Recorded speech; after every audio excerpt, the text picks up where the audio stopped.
अभी हाल ही में बाराबंकी में अमित शाह जी की एक सभा थी जिसमें जो है एक बहुत ही बड़ा बयान बहुत ही सोशल मीडिया पर वायरल हो रहा है और वो बयान किसी और ने नहीं दिया था। जिन्होंने दिया था मैं आपको उनसे मिलवाऊंगी और क्यों उन्होंने वो बयान दिया इसके पीछे की वजह भी हम जानेंगे। तो मैं आपको बता दूं कि बाराबंकी के हिंदू नेता रंजीत बहादुर श्रीवास्तव जी ने ये बयान दिया था और वो हमारे साथ जुड़ चुके हैं। इसके पीछे हम वजह जानेंगे। रंजीत जी आपका बहुत बहुत स्वागत है न्यूज़ में। रंजीत जी अभी आपका एक बयान जो है सोशल मीडिया पर खूब वायरल हो रहा है जो हाल ही में अमित शाह जी की एक सभा थी जिसमें आप भी शामिल थे और आपने एक बयान दिया था जिसमें आपने अखिलेश यादव को पटरानी कहा था। ये कहाँ तक उचित है? जो ना भाई किसकी पटरानी थी? अकबर की पटरानी थी। आज अकबर की पटरानी कौन है जरा सा आप लोग बता दीजिए। अगर नाम याद हो आज अकबर की पटरानी आज के मौजूदा समय में कौन है?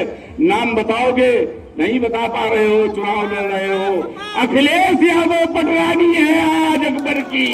अखिलेश यादव पटरानी है और आप एक अच्छी बात अच्छी तरह से जानते हो कि जब बात राज्य के में राजा की चलती है पटरानी की नहीं चलती है। अगर आज ये सत्ता अखिलेश को सौंपने की कोई बात सोच रहा है तो वो त्याग दे।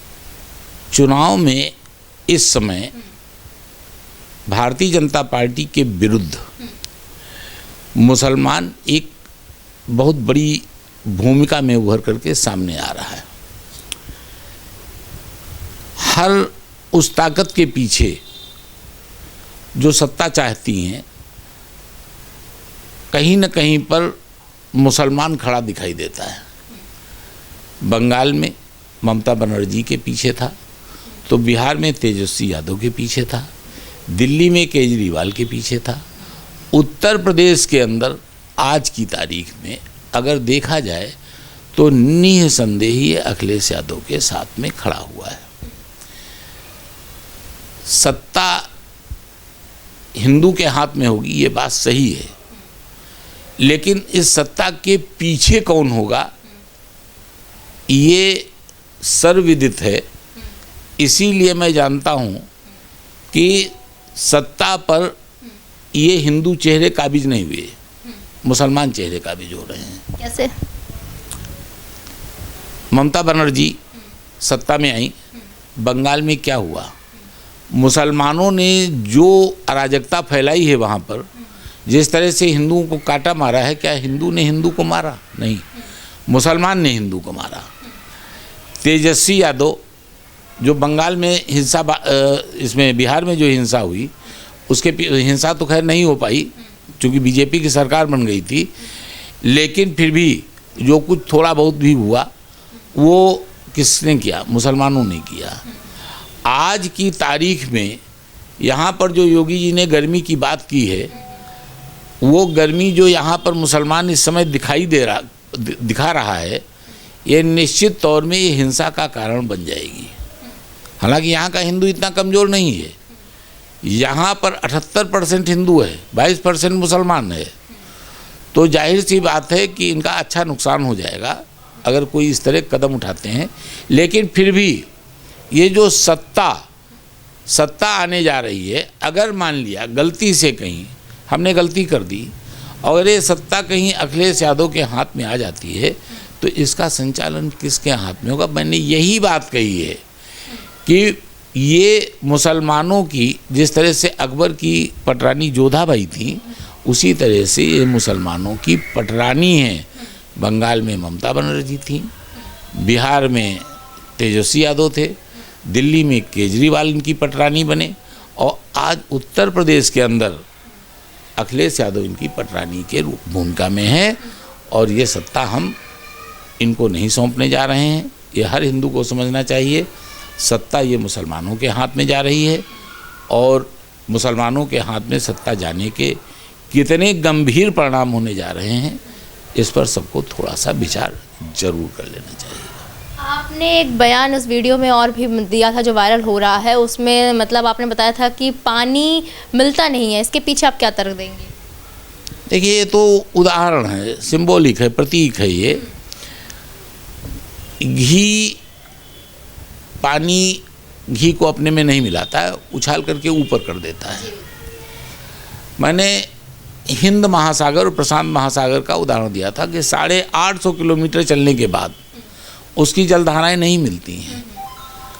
जाहिर सी बात है कि हिंद का पानी किसी विदेशी पानी को अपने में आत्मसात नहीं करता है। इससे बड़ा उदाहरण क्या हो सकता है? कलंकित कालियानाग को पालने वाली यमुना को गंगा माता अपने में आत्मसात नहीं करती है, इनकी धाराएं नहीं मिलने देती हैं। इतनी नजीरे, इतने उदाहरण होने के बावजूद हम मनुष्य आदमी हैं, हमारे पास एक उच्च स्तरीय मस्तिष्क है, भगवान ने हमें दिमाग दिया है।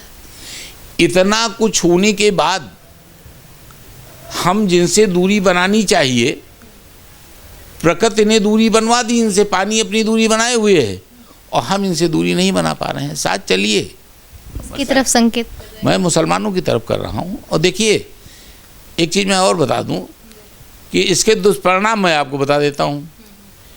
ये जो समाज का पतन हो रहा है, हमारे कुल धर्म, जाति धर्म और हमारा स्वयं का धर्म जो नष्ट हो रहा है, ये हमारी श्रीमद् भगवद गीता के अनुसार ये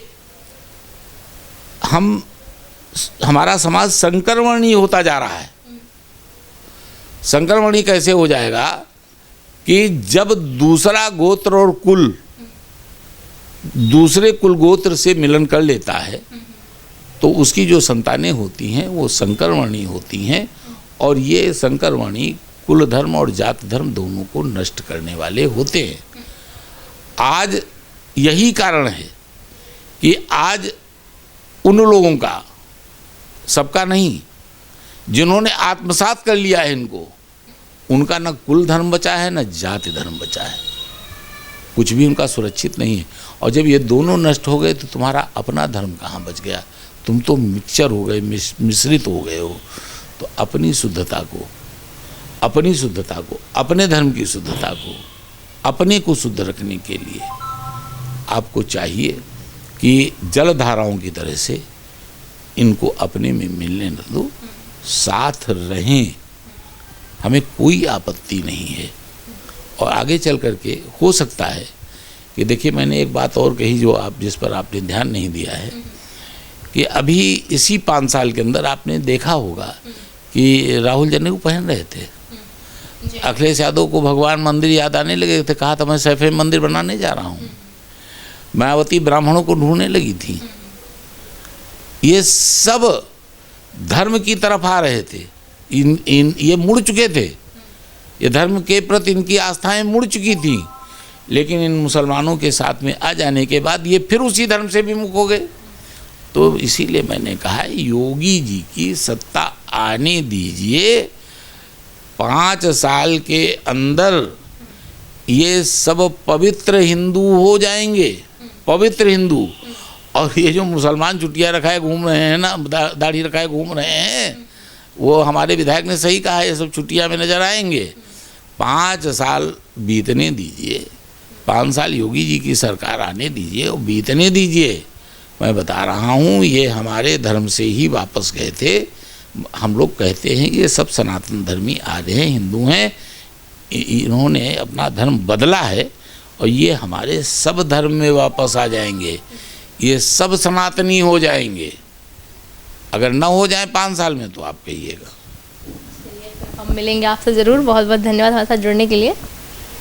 सवाल सत्ता से पूछिए, विपक्ष से नहीं, क्योंकि विपक्ष से सवाल तो सब पूछते हैं, लेकिन सत्ता से सवाल पूछते हैं सिर्फ हम।